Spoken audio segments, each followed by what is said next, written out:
Course, जहाँ पे आप लोगों को मिलेगा प्रीवियस ईयर के जितने भी सारे सवाल हैं प्रीवियस ईयर के, और चैप्टर वाइज जितने भी इंपॉर्टेंट सवाल हैं उनके बारे पे हम यहाँ पे डिस्कस करेंगे। तो अगर आप ये पढ़ लेते हैं, इतना पढ़ लेते हैं, तो आपके कम से कम 80 से 90% मार्क्स आराम से बिजनेस स्टडी में आ जाने चाहिए। वो भी हम लोग सिर्फ इनको कवर करेंगे अपने आने वाले 20 से 25 वीडियो पे। तो आपको सिर्फ 20 से 25 वीडियो देखनी है और आपका बिजनेस स्टडी का पूरा जो सिलेबस है वो पूरा कंप्लीट हो जाएगा। तो शुरू करते हैं चैप्टर नंबर 1 से। ये हमारे चैप्टर नंबर 1 के सारे इंपॉर्टेंट सवाल हैं जो प्रीवियस ईयर 2014, 15, 16, 18, 19, 20 अगर आप देखेंगे सारे सवाल आए हुए हैं और ये हमारे इंपॉर्टेंट टॉपिक्स हैं। तो इसको आप अगर इतना पढ़ लोगे चैप्टर 1 पे तो आपका पूरा का पूरा चैप्टर 1 कवर हो जाएगा। तो वही टॉपिक आज हमें स्टार्ट करना है। तो स्टार्ट करते हैं मैनेजमेंट से। सबसे पहले कि हमारे पास मैनेजमेंट क्या होता है, पहला चैप्टर ही हमारा क्या है, मैनेजमेंट के ऊपर है। तो हम मैनेजमेंट के बारे में ही बात करेंगे। तो देखो, मैनेजमेंट का मतलब होता है चीज़ों को मैनेज करना। अगर आम भाषा में हम लोग बात करें कि मैनेजमेंट का मतलब होता है चीज़ों को इफ़िशिएंटली एंड इफेक्टिवली यूज़ करना, ठीक है। तो उसके लिए एक प्रोसेस होता है। तो हम कह सकते हैं कि मैनेजमेंट एक प्रोसेस है जहाँ पे हम लोग क्या करते हैं, प्लानिंग करते हैं, ऑर्गेनाइजिंग करते हैं, लीडिंग करते हैं, कंट्रोलिंग करते हैं, सो दैट जो भी कंपनीज के पास, जो भी मैनेजमेंट के पास रिसोर्सेज है, उन रिसोर्सेज का यूज हो सके कैसे, इफिशिएंटली एंड इफेक्टिवली।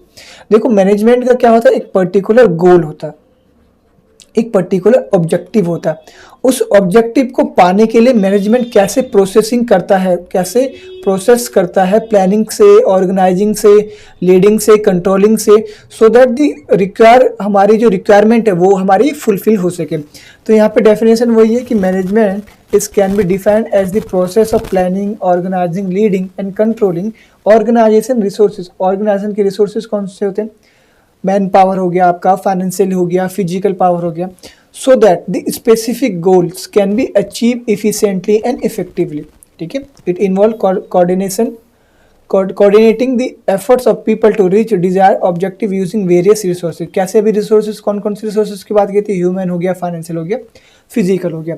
तो मोटा मोटा मैनेजमेंट क्या है, मैनेजमेंट एक प्रोसेस है जहाँ पे हम लोग एक रिक्वायर्ड जो ऑब्जेक्टिव होता है उसको अचीव करने के लिए इफिशिएंटली एंड इफेक्टिवली हम एक प्रोसेस करते हैं, जहाँ पे हम प्लान बनाते हैं, फिर चीज़ों को ऑर्गेनाइज करते हैं और लीडिंग करते हैं, फिर देन उनको कंट्रोलिंग करते हैं, so that our main objective will be fulfilled. तो अगर हम देखेंगे इनके फीचर्स या इसके कैरेक्टरिस्टिक, सबसे पहले बताया कि मैनेजमेंट क्या है, गोल ओरिएंटेड है। सिंपल सा है कि हमारा जो भी मैनेज करते हैं, जो भी हम लोग प्लान बनाएंगे वो एक गोल ऑब्जेक्टिव के लिए होगा। जो भी हमारा गोल होगा या ऑब्जेक्टिव होगा उसको फुलफिल करने के लिए। तो management is always directed towards achieving specific goals and objective. तो मैनेजमेंट का सबसे फीचर क्या है, मैनेजमेंट का सबसे फीचर, मेन फीचर है कि directed towards achieving specific goals and objective. जो भी कंपनी के ऑब्जेक्टिव्स हैं या गोल्स हैं उसको पाने में, अचीव करने पे हेल्प करता है मैनेजमेंट। दूसरा क्या है, यूनिवर्सल इन नेचर है, ठीक है। यूनिवर्सल इन नेचर मतलब हर जगह यूज़ होता है, ठीक है। चाहे वो गवर्नमेंट कंपनी हो, चाहे नॉन प्रॉफिट कंपनीज हो, चाहे गवर्नमेंट कंपनी, चाहे नॉन प्रॉफिट, चाहे कोई भी बिजनेस हो, कैसे भी टाइप का बिजनेस हो, हर जगह यूज होता है हमारा मैनेजमेंट। कंटिन्यूस इन प्रोसेस मतलब मैनेजमेंट एक कंटिन्यूस प्रोसेस है। ऐसा नहीं कि एक बार आपने कोई चीज़ के लिए प्लान कर लिया, कोई ऑब्जेक्टिव कर लिया, उसके बाद फिर आप हाथ पे हाथ रख के बैठ सकते हो। तो मैनेजमेंट क्या एक कंटिन्यूस प्रोसेस है जो बार बार होता रहता है, जो बार बार चलते रहता है। बार बार हमारे क्या होता है, एक बिजनेस में शॉर्ट टर्म और लॉन्ग टर्म ऑब्जेक्टिव्स होते हैं। तो short term and long term objective, mainly short term जो है बार बार चेंज होते रहते हैं। तो जैसे जैसे चेंज होंगे वैसे वैसे आपको उनके लिए नई नई स्ट्रेटेजी बनानी पड़ेगी, नए नए प्लान बनाने पड़ेंगे। तो मैनेजमेंट क्या है, कंटिन्यूस प्रोसेस है। नेक्स्ट बच्चे लोग, हमारे क्या इंटीग्रेशन ऑफ रिसोर्सेज। देखो, हमारे पास, हम लोग इकोनॉमिक्स में पढ़ते हैं कि रिसोर्सेज हमेशा लिमिटेड होते हैं। तो इसी प्रकार से मैनेजमेंट के पास भी जो रिसोर्सेज हैं, चाहे वो ह्यूमन हो, चाहे फाइनेंशियल हो, चाहे फिजिकल हो, वो सब क्या होते हैं, हमारे लिमिटेड होते हैं।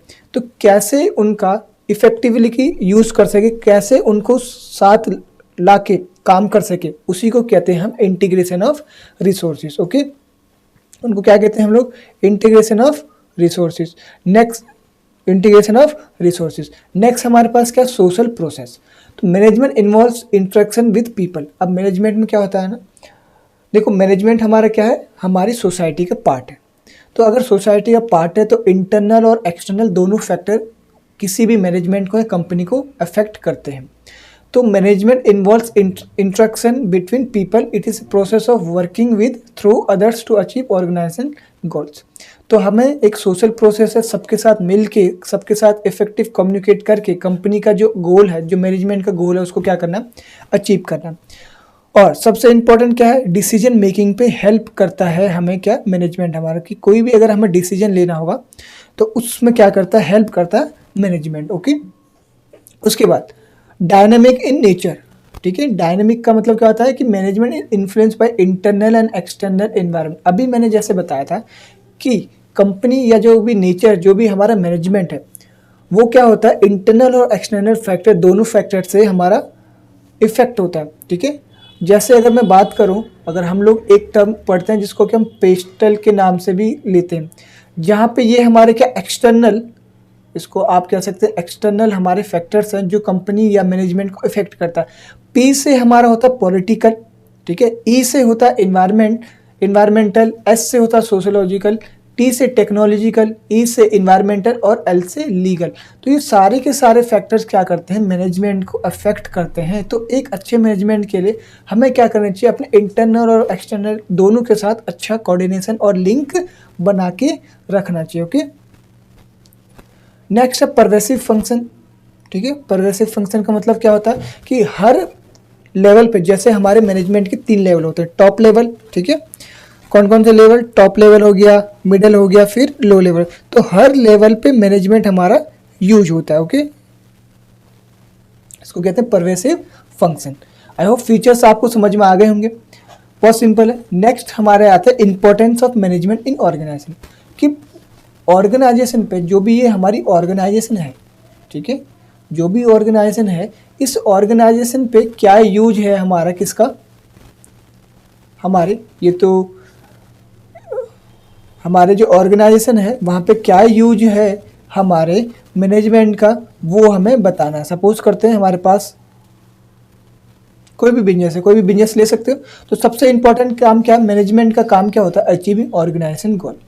सपोज करते हैं जो भी ऑर्गेनाइजेशन है, सपोज करते हैं कोई शूज़ बनाने वाली कंपनी है या शूज़ बनाने वाली ऑर्गेनाइजेशन है, तो उसमें अगर ये जो मैनेजमेंट की टीम है, जो मैनेजमेंट के बंदे हैं, उनका मेन ऑब्जेक्टिव क्या होगा, ठीक है। उनका मेन ऑब्जेक्टिव होगा कि जो भी कंपनी का गोल है, जो भी कंपनी का जो गोल है, सपोज करते हैं ज़्यादा सेल करनी है या प्रॉफिट मैक्सिमाइजेशन, जो भी उनका ऑब्जेक्टिव है, उस ऑब्जेक्टिव को क्या करना, फुलफिल करना। तो उसी को हम क्या कहते हैं, अचीविंग ऑर्गेनाइजेशनल गोल। तो सबसे मेन ऑब्जेक्टिव क्या है, primary objective of an organisation is to achieve its goal. तो management provides a framework for setting clear objective and help in developing strategies and achieve them efficiently. तो management क्या help करता है, एक framework देता है कंपनी को या ऑर्गेनाइजेशन को कि आप इस तरीके से ऐसे प्लान यूज करके, ऐसी स्ट्रेटजी यूज करके आप क्या कर सकते हो, अपने ऑर्गेनाइजेशन के ऑब्जेक्टिव या गोल्स को अचीव कर सकते हैं। नेक्स्ट क्या है, नेक्स्ट जो इंपॉर्टेंस है मैनेजमेंट का, वो है ऑप्टिमाइजेशन ऑफ रिसोर्सेज। अभी मैंने बताया था कि हम लोग इको में पढ़ते हैं कि हमारे जो भी रिसोर्सेज हैं स्केर है, ठीक है। तो इसको, स्केर रिसोर्सेज को यूज करने के लिए आपको प्रॉपर यूटिलाइजेशन करनी पड़ेगी। तो ऑर्गेनाइजेशन हैज़ लिमिटेड रिसोर्सेज, ठीक है। तो management ensure that these resources are use in a most efficient and effective way. Okay, next है इम्प्रूविंग इफिशियंसी एंड प्रोडक्टिविटी। तो मैनेजमेंट का काम क्या होता है कि अपने वर्कर्स या जो भी अपने एम्प्लॉयज़ हैं उनको मोटिवेट करना, ठीक है, उनको प्रॉपर टास्क देना, प्रॉपर ऑर्गेनाइज करना। ऑर्गेनाइजिंग का मतलब क्या होता है, प्रॉपर तरीके से ऑर्गेनाइजिंग करना ताकि उसकी पोटेंशियल को आप निकाल सकें। ओके, तो management focuses on improving the efficiency of an organisation by setting proper goals, organising task and motivating employees. तो इफिशियंसी भी बढ़ाता है और प्रोडक्टिविटी बढ़ाता है, एम्प्लॉयज़ को मोटिवेट करके और सही से ऑर्गेनाइज करके, कि जिस बंदे को जो काम आता है वही काम अगर आप दोगे तो प्रॉपर इफेक्टिव तरीके से यूज होगा उसका। नेक्स्ट हमारा होगा कि प्रोमोटिंग इनोवेशन एंड अडॉप्टेबिलिटी, कि जो भी मैनेजमेंट है या जो भी मैनेजर है उसका क्या काम होना चाहिए कि हमारे जो भी एम्प्लॉयज़ हैं उनको क्या करें, इनकरेज करें ताकि हमारी न्यू टेक्नोलॉजी या न्यू आइडियाज़ क्या हो सके, इन्वॉल्व हो सके। तो यही पॉइंट हमारा promoting innovation and adaptability. Okay, next हमारे पास है establishing a healthy work environment. देखो सिंपल सी बात है, अगर इन्वायरमेंट अच्छा होगा फर्म का या फिर ऑर्गेनाइजेशन का, तो वहाँ के एम्प्लॉयज़ अच्छा काम करेंगे और एम्प्लॉय टर्नओवर भी वहाँ पे कम होगा। यहाँ पे आप एक वर्ड पढ़ोगे, टर्नओवर रेट्स। टर्नओवर रेट्स का मतलब होता है कि कितने एम्प्लॉयज़ आए और कितने एम्प्लॉयज़ गए, इसको हम कहते हैं टर्नओवर। एम्प्लॉयज़, सपोज करो एम्प्लॉयज़ जो टर्नओवर होता है एक फर्म में, क्या होता है बच्चे लोग, बहुत सारे एम्प्लॉयज़ आते भी हैं, बहुत सारे एम्प्लॉय लोग जाते भी हैं, ठीक है। तो इनको कहते हैं हम एम्प्लॉय टर्नओवर। अगर कंपनी का एनवायरनमेंट अच्छा होगा तो वहाँ से लोग कम जाएंगे, और लोग कम जाएंगे तो कंपनी का टर्नओवर भी कम होगा, क्योंकि जब न्यू लोग आते हैं तो फिर से उनमें क्या करना होता है, ट्रेडिंग पे आपको उनकी ट्रेनिंग पे क्या करना पड़ेगा, पैसे खर्च करना पड़ता है, तो बहुत सारी दिक्कत आती है। तो अगर अच्छा इन्वायरमेंट बनेगा तो वहाँ पे उनका क्या होगा, टर्नओवर रेट्स भी बहुत ही कम होगा। 6 पॉइंट है इफेक्टिव कोऑर्डिनेशन बनाना और कम्युनिकेशन बनाना। अब जैसे हमें पता है कि हर एक ऑर्गेनाइजेशन पे डिफरेंट लोग होते हैं, डिफरेंट कल्चर से आए हुए लोग होते हैं, ठीक है, डिफरेंट डिपार्टमेंट्स होते हैं। तो उनके बीच में कोऑर्डिनेशन एंड कम्युनिकेशन बनाए रखना मैनेजमेंट का एक क्या है, इंपॉर्टेंट टास्क है। Decision making and problem solving, ये तो सबसे इंपॉर्टेंट है मैनेजमेंट का काम, कि management involve in decision making critical decision for the organise. ठीक है, मैनेजमेंट क्या करती है, ऑर्गेनाइजेशन के लिए बहुत सारे डिसीजन लेती है, जैसे कि सेल्स डिपार्टमेंट में कौन होगा, परचेज डिपार्टमेंट में कौन होगा, कैसे हम अपने चैलेंजेस से बाहर आ सकते हैं, कैसे हमारे जो चैलेंजेस है उसे ओवरकम कर सकते हैं, कैसे अपॉर्चुनिटीज़ को सीज कर सकते हैं। तो ये सारे के सारे डिसीजन मैनेजमेंट को लेने होते हैं। लास्ट पॉइंट है sustaining growth and long term success. Simple सी बात है, अगर गुड मैनेजमेंट होगा, अच्छा मैनेजमेंट होगा तो कंपनी क्या हो सकती है, सस्टेन कर सकती है लॉन्ग टर्म के लिए। अगर आप लोगों ने येस बैंक के बारे में सुना होगा तो अभी आप लोगों ने देखा होगा येस बैंक की हालत बीच में बहुत ख़राब हो गई थी। क्यों? क्योंकि वहाँ का जो इंटरनल मैनेजमेंट था वही वहाँ पे कुछ दिक्कत चल रही थी। ठीक, तो ऐसे बहुत सारे एग्जाम्पल है जहाँ पे अगर मार्केट या जहाँ पे ऑर्गेनाइजेशन अगर अच्छे से काम नहीं करती है, अच्छे से इन्वायरमेंट्स हमारे अभी जो मैंने बताया इंटरनल और एक्सटर्नल फैक्टर को अच्छे तरीके से स्टडी करके काम नहीं करती, तो मार्केट बहुत जल्दी क्या हो जाती है, लिक्विडेशन पे चले जाती है। मार्केट आपका जो ऑर्गेनाइजेशन है वो बहुत जल्दी लिक्विडेट हो जाती है। नेक्स्ट पॉइंट है हमारा कि nature of management as a process, कि मैनेजमेंट का नेचर क्या है, क्यों इसको एज ए प्रोसेस कहते हैं। तो management is often referred to as a process because it involves a series of continuous and interrelated function aimed at achieving organization goal। देखो बच्चे लोग, मैनेजमेंट क्या होता है ना, एक ऑर्गेनाइजेशन का जो गोल होता है, ठीक है, चाहे शॉर्ट टर्म कह लो चाहे लॉन्ग टर्म कह लो, बार बार बदलता रहता है। ठीक है, तो बार बार क्या होता है, मैनेजमेंट को एक प्रोसेस करना पड़ता है, फिर से उसी तरीके से जाना पड़ता है। तो अगर आप देखेंगे यहाँ पे, तो सबसे पहले क्या है, सीरीज ऑफ इंटरनल फंक्शन। ठीक है, क्या है यहाँ पे, series of inter related function. Management is A not a one time event, जैसा भी मैंने बताया कि मैनेजमेंट एक कंटिन्यूस प्रोसेस है जहाँ पे बार बार क्या होता रहता है, planning, organising, leading and controlling. Planning का मतलब क्या था कि डिटरमाइनिंग ऑर्गेनाइजेशन गोल क्या है वो डिसाइड करना, और कैसे एक्टिविटीज़ है वो डिसाइड करना। फिर ऑर्गेनाइजेशन का मतलब होता है सही बंदों को सही स्ट्रक्चर की जगह लगाना। आपने हायरार्की की पढ़ी होगी, ठीक है, तो क्या कहता है, structuring resources and task in a way that it help achieve the goal efficiently. Organisation का मतलब होता है कि सही चीज़ों को सही जगह पे ऑर्गेनाइज करना, कि अगर कोई बंदा किसी फील्ड में एक्सपर्ट है तो उसी फील्ड में उसको क्या करना, उसी फील्ड से रिलेटेड टास्क देना, ठीक है, जिससे कि उस गोल को अचीव करने पे इफेक्टिवली हम गोल्स को अचीव कर सके। लीडिंग का मतलब होता है मोटिवेटिंग करना, उनको डायरेक्टिंग करना, इन्फ्लुएंस करना एम्प्लॉयज़ को। और लास्ट में क्या है, कंट्रोलिंग मतलब जो भी आपने ये सारे प्रोसेस की है उसको क्या करना, कंट्रोल करना और एवेल्यूट करना। नेक्स्ट पॉइंट है continuous process. As we know कि management is always a continuous process, जहाँ पे हम लोग बार बार हमारे गोल्स, जैसे कि शॉर्ट टर्म गोल्स चेंज होते रहते हैं, तो वैसे ही हम लोग नई नई स्ट्रेटेजी, नए नए प्लान्स बनाते हैं। तो मैनेजमेंट क्या है बच्चे लोग, एक कंटिन्यूस प्रोसेस है। तो management is A continuous process. Next क्या है, गोल ओरिएंटेड प्रोसेस है। सिंपल सी बात है, मैनेजमेंट किसके लिए काम करता है, ऑर्गेनाइजेशन के लिए। अब ऑर्गेनाइजेशन का क्या गोल है वही डिपेंड करेगा मैनेजमेंट का वर्क। तो मैनेजमेंट हमेशा जो भी ऑर्गेनाइजेशन का गोल है उस गोल को पूरा करने के लिए काम करती है इफिशिएंटली एंड इफेक्टिवली।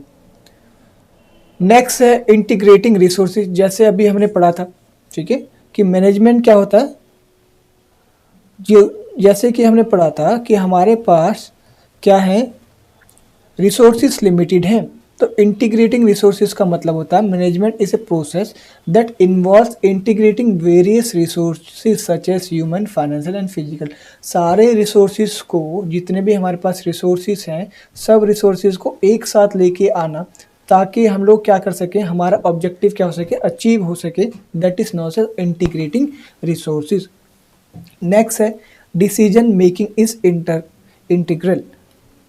तो इसको क्या कहते हैं, decision making is an heart, दिल है इसका, मैनेजमेंट प्रोसेस का। तो मैनेजमेंट प्रोसेस का सबसे जो दिल है उसको हम क्या कहते हैं, डिसीजन मेकिंग। देखो सिंपल सी बात, आप कितना भी प्लान कर लो, ऑर्गेनाइज कर लो, जब तक आपके डिसीजन मेकिंग स्किल अच्छी नहीं होगी, जब तक आप डिसीजन मेकिंग नहीं कर सकते, जब तक आप कंपनी को मोटिवेट नहीं कर सकते, एम्प्लॉयज़ को मोटिवेट नहीं कर सकते, तब तक आपकी प्लानिंग, आपकी ऑर्गेनाइजिंग सबकी सब बेकार है। ठीक, तो ये आपके 5 इंपॉर्टेंट पार्ट थे। नेक्स्ट हम पढ़ते हैं different levels of management and their function. तो 2 हमारे हो चुके हैं। नेक्स्ट हमारे पास क्या है, डिफरेंट लेवल ऑफ मैनेजमेंट। हम सभी को मालूम है, ठीक है, जैसे कि हमारे पास जो भी कंपनी है उस कंपनी के बच्चे लोग 3 मेन हमारे लेवल होते हैं, top level, then middle level, then हमारा होता है लोअर लेवल। तो टॉप लेवल तो सबको मालूम है, जहाँ पे हमारे सीईओ वगैरह रहते हैं, that is known as top level. ठीक है, यही लोग सारे डिसीजन मेकिंग करते हैं। जितने भी हमारे लॉन्ग टर्म डिसीजन मेकिंग होती है, कौन करते हैं, हमारे टॉप लेवल करते हैं। ओके, तो फंक्शन ऑफ टॉप लेवल क्या होगा, तो फंक्शन ऑफ टॉप लेवल हमारा होगा setting organisational goals and objective. तो सबसे पहले मैंने बताया कि ऑर्गेनाइजेशन का क्या गोल है, क्या ऑब्जेक्टिव है, ये लोग ही सेट करते हैं। उसी के बेसिस पे हमारे जो नीचे के लेवल के लोग हैं वो लोग काम करते हैं। डिसीजन मेकिंग, ये लोग डिसीजन मेकिंग करते हैं। रिसोर्स एलोकेशन, ये रिसोर्स एलोकेशन मतलब कैपिटल किसको कितना देना है, क्या टेक्नोलॉजी यूज करना है, सब लोग यही करते हैं। लीडरशिप एंड मोटिवेशन, ये लोग क्या है, लीडर हैं। Top management provides leadership to the entire organization, sets the organization culture and values. They also motivate middle and lower management by providing them with the direction. तो top level क्या करता है, direction provide करता है middle को और lower level को, ठीक है, और मोटिवेट भी करता है साथ साथ। और बाकी इन लोगों का काम क्या होता है, एक्सटर्नल रिलेशनशिप रखना। एक्सटर्नल, जैसे मैंने अभी क्या बताया था, एक्सटर्नल फैक्टर हमारे बहुत से हैं, अभी मैंने बताया थोड़ी देर पहले। ठीक है, इसको आप पेस्टल के नाम से भी जानते हैं, इसको आप पेस्टल के नाम से भी जान सकते हैं। ओके, तो ये सब काम है किसका, हमारे मैनेजमेंट का। तो जहाँ पे हम लोग क्या करते हैं, टॉप लेवल का जो मेन आपको काम समझ में आ गया होगा कि टॉप लेवल का काम क्या होता है, कि डिसीजन मेकिंग लेना, ठीक है, और एक्सटर्नल रिलेशनशिप के साथ एक्सटर्नल रिलेशन बनाए रखना बाहर के लोगों के साथ। बाहर के लोग कौन, stakeholders like investors, government bodies, medias and other entities. Okay, next आते हैं हमारे मिडिल लेवल। तो मिडिल लेवल लोग कौन होते हैं, जो आप कहते हैं मिडिल लेवल होते हैं हमारे जो डिपार्टमेंटल हेड्स होते हैं। ओके, लाइक डिपार्टमेंटल हेड्स हमारे जो होते हैं, या ब्रांच मैनेजर या डिवीजन मैनेजर या project manager, this people are known as middle level management. जो क्या करते हैं, जो भी टॉप लेवल ने पॉलिसीज बनाई थी, है ना, टॉप लेवल ने जो भी पॉलिसीज़ बनाई थी, उस पॉलिसीज़ को ये क्या करते हैं, रेगुलेट करते हैं, इम्प्लीमेंट करते हैं। तो सबसे पहले क्या है, इम्प्लीमेंटिंग पॉलिसीज़। फिर ऑर्गेनाइजिंग रिसोर्सेज, जो भी रिसोर्सेज हैं, ठीक है, organise such a way as human resources, finance and equipment with their department to implement the plans effectively. Coordinating activities, सारे डिपार्टमेंट्स के बीच में क्या करते हैं, कोऑर्डिनेट करते हैं डिफरेंट डिफरेंट डिपार्टमेंट्स के बीच में। और क्या करते हैं, मोटिवेशन एंड सुपरविजन करते हैं अपने एम्प्लॉयज़ को, मोटिवेट भी करते हैं और सुपरवाइज भी करते हैं। और कम्युनिकेशन लिंक मतलब एक लिंक बना के रखते हैं किसके बीच में, टॉप लेवल के बीच में और हमारे लोअर लेवल के बीच में क्या है, कम्युनिकेशन लिंक है। तो problem solving middle manager handle day to day issue that may arise within their department. तो ये क्या करते हैं, मिडिल वाले लोग डे टू डे जितनी भी एक्टिविटीज़ होती हैं उनको क्या करते हैं, सुपरवाइज करते हैं। एक तरीके से आप लोग कह सकते हो, एक तरीके से क्या करते हैं ये लोग, जो डिपार्टमेंट होते हैं इन सबको क्या करते हैं, हैंडल करते हैं। नेक्स्ट है हमारा लोअर लेवल मैनेजमेंट। तो लोअर लेवल मैनेजमेंट में आप हमारे आते हैं सुपरवाइजर्स। अभी हम सुपरवाइजर्स की बात कर रहे थे। तो सुपरवाइजर्स हमारे कहाँ पे आते हैं, लोअर लेवल मैनेजमेंट पे। ओके, जहाँ पे क्या होते हैं, टीम लेवल या फिर सुपरविजन का काम करते हैं, एम्प्लॉयज़ को देखते हैं, ट्रेनिंग एंड डेवलपमेंट का काम होता है, डायरेक्टिंग का काम होता है। ओके, सुपरवाइज करना, जो भी नए एम्प्लॉयज़ उनको ट्रेनिंग एंड डेवलपमेंट करना और डायरेक्ट करना काम से रिलेटेड। ये है हमारे 3 लेवल, जहाँ पे टॉप और मिडल और हमारा लास्ट क्या है, लोअर लेवल। ठीक है, वही ये डायरेक्टिंग करते हैं, फिर मॉनिटरिंग परफॉर्मेंस करते हैं ये लोअर लेवल वाले, फिर फीडबैक एंड रिपोर्टिंग वगैरह देते हैं। नेक्स्ट क्या है, ये अगर आप शॉर्ट में देखोगे कि क्या क्या करते हैं, अगर आप देखोगे कि टॉप लेवल मैनेजमेंट का काम क्या है, लॉन्ग टर्म विजन स्ट्रेटजी बनाना। ठीक है, उसके बाद हमारे पास मिडिल लेवल का काम क्या होता है, ट्रांसलेटिंग स्ट्रेटजी इनटू एक्शन। जो भी स्ट्रेटजी बनाई है टॉप लेवल ने उसको क्या करते हैं हम लोग, इम्प्लीमेंट करते हैं। इम्प्लीमेंट करते हैं कहाँ पे, हमारे मिडल पे। ओके, मिडल लेवल पे। नेक्स्ट लोअर लेवल पे क्या होता है, day to day operation, employee performance check की जाती है। फोकस कहाँ पे रहता है, डे टू डे एक्टिविटीज़ में, ऑपरेशन पे और एम्प्लॉय की फंक्शन पे।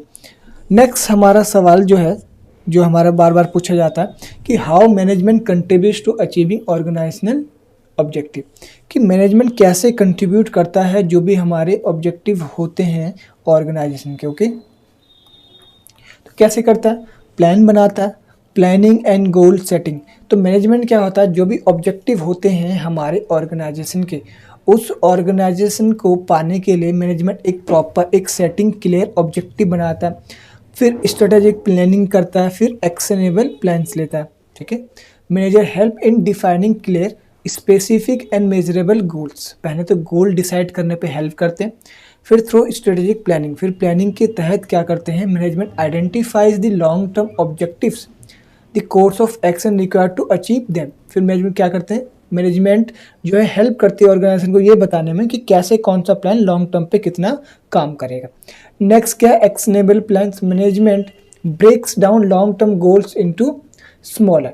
तो जो भी आपका ऑर्गेनाइजेशन का जो लॉन्ग टर्म गोल होता है, उस गोल को पाने के लिए कैसे मैनेजमेंट एक छोटे छोटे गोल्स बनाती है ताकि आप एक बड़ा गोल्स अचीव कर सकें। ओके, नेक्स्ट पॉइंट है ऑर्गेनाइजेशन रिसोर्स इफिशिएंटली। जैसे हम शुरुआत से ही पढ़ते आ रहे हैं कि मैनेजमेंट का काम क्या होता है मेन, कि जो भी रिसोर्सेज है ना, रिसोर्सेज कौन कौन से, चाहे ह्यूमन हो, चाहे फाइनेंसिंग हो, चाहे फिजिकल हो, ये सारे क्या हैं हमारे पास लिमिटेड हैं।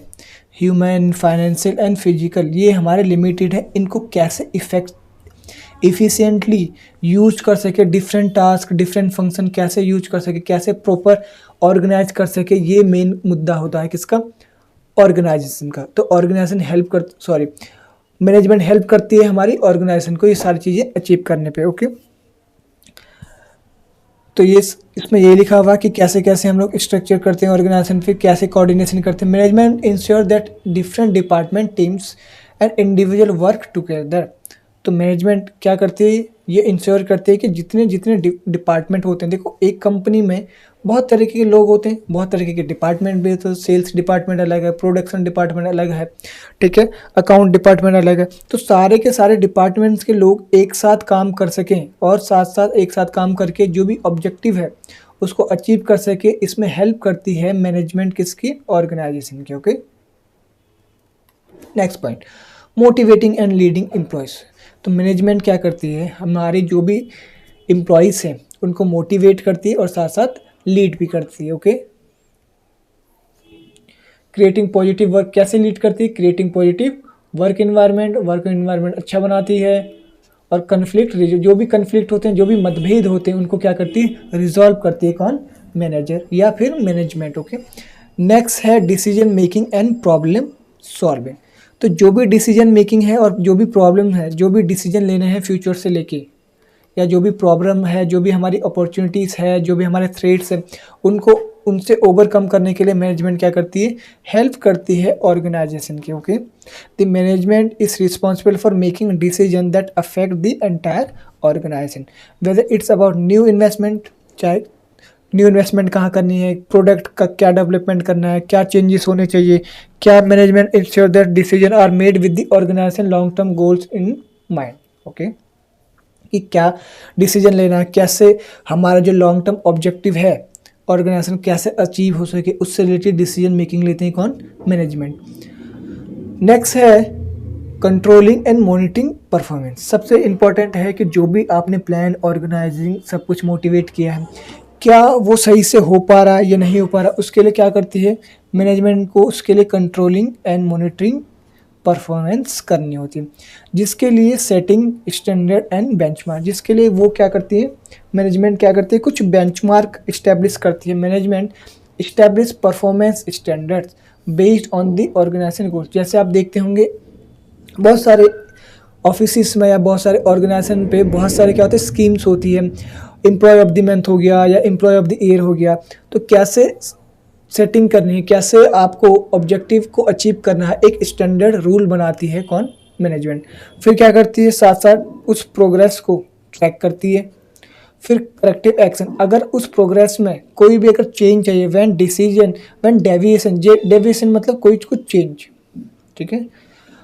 ये स्टैंडर्ड हमने जो बनाया था, हमने जो स्टैंडर्ड स्ट्रेटेजी बनाई है और जो एक्चुअल पे जो भी चेंज है, ठीक है, तो that is known as deviation. तो इन दोनों में अगर कोई डेविएशन है तो उस डेविएशन का क्या रीज़न है, अगर रीज़न फाइंड आउट करो और उसको सही करो, ये इसको क्या कहते हैं, corrective action. Last, feedback mechanism. तो management uses feedback from employees, customers and other stock holder to adjust its approach. तो लास्ट में क्या है, मैनेजमेंट क्या करती है, फीडबैक लेती है डिफरेंट इंडिविजुअल से, so that the organization objectives are met, ताकि ऑर्गेनाइजेशन के ऑब्जेक्टिव क्या हो सके, फुलफिल हो सके। 6 पॉइंट, अडेप्टेबिलिटी टू चेंज। अब जैसे हमें पता है कि आजकल कंपटीशन इतना ज़्यादा है, मार्केट में नई नई चीज़ें आती रहती हैं, तो मैनेजमेंट का काम होगा कि हमारे ऑर्गेनाइजेशन के जो भी गोल है उस गोल को कैसे अचीव किया जाए। अगर कोई भी चेंज चाहिए, कोई भी अगर मार्केट में, the business environment is dynamic. सबको पता है कि बिजनेस इन्वायरमेंट डायनेमिक है, बहुत बड़ा है, जहाँ पे इंटरनल और एक्सटर्नल फैक्टर्स दोनों आते हैं।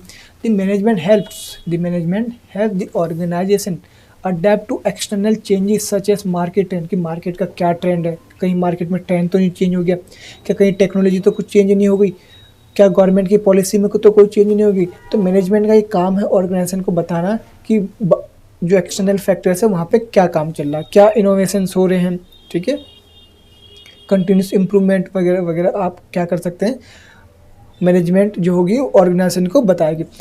लास्ट पॉइंट है क्या, रिस्क मैनेजमेंट, ठीक है, आइडेंटिफाइंग रिस्क। देखो मैनेजमेंट का काम क्या होता है, ऑर्गेनाइजेशन का जो भी ऑब्जेक्टिव होगा वो तो अचीव करना ही करना है, साथ साथ उससे रिलेटेड मार्केट में ऑर्गेनाइजेशन को क्या रिस्क है, क्या उसकी अपॉर्चुनिटीज़ हैं, क्या थ्रेट्स हैं, ये सब कुछ बताना है। आपने पढ़ा होगा एक शॉर्ट एनालिसिस के बारे पे,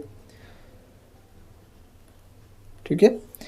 तो आइडेंटिफाइंग रिस्क करना, डेवलपिंग कंटीजेंसी प्लान, फिर इंश्योरिंग स्टेबिलिटी, तो ये सारे के सारे काम किसके हैं, हमारे मैनेजमेंट के हैं। ओके, तो management responsible for identifying potential risk that could affect the achievement of the organization objective, ठीक।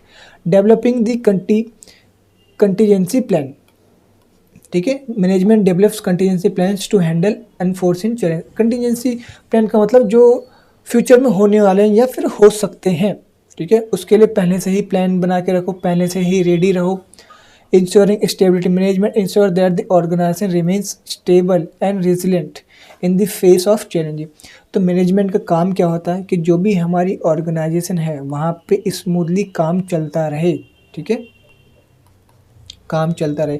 तो ये मेन हमारे क्या है, काम है किसके, मैनेजमेंट का जो रोल है किस पे, achieving organisational objective. I hope आज का टॉपिक हमारा यहीं पे ख़त्म होता। ठीक है, तो अगर आपको वीडियो अच्छी लगी तो आप सब्सक्राइब कर सकते हैं हमारे चैनल को, साथ साथ लाइक बटन दबाएं और कमेंट करें ताकि हम लोगों को भी मोटिवेशन मिल सके और ऐसी वीडियो बनाने के लिए। ओके बच्चों, आज के लिए इतना ही। आप चैप्टर नंबर 1 रेडी करें, इससे रिलेटेड आप केस स्टडी पढ़ें क्योंकि पेपर में आपके केस स्टडी पूछी जाती है। तो आप चैप्टर 1 का आज हमने जितने भी इंपॉर्टेंट टॉपिक था सब कुछ कवर कर लिया। तो इससे रिलेटेड जितने भी डाउट हैं आप नीचे कमेंट बॉक्स में पूछ सकते हैं। और साथ साथ अगर आपको कोई भी ऑफलाइन या ऑनलाइन क्लासेस लेनी हो तो आप नंबर पे हमें व्हाट्सअप कर सकते हैं ऑनलाइन या ऑफलाइन क्लासेस के लिए। ओके, 93102344 और 83। ठीक है, तो मिलते हैं नेक्स्ट वीडियो पे जहाँ पे हम लोग बात करेंगे चैप्टर नंबर 2 के बारे में और वहाँ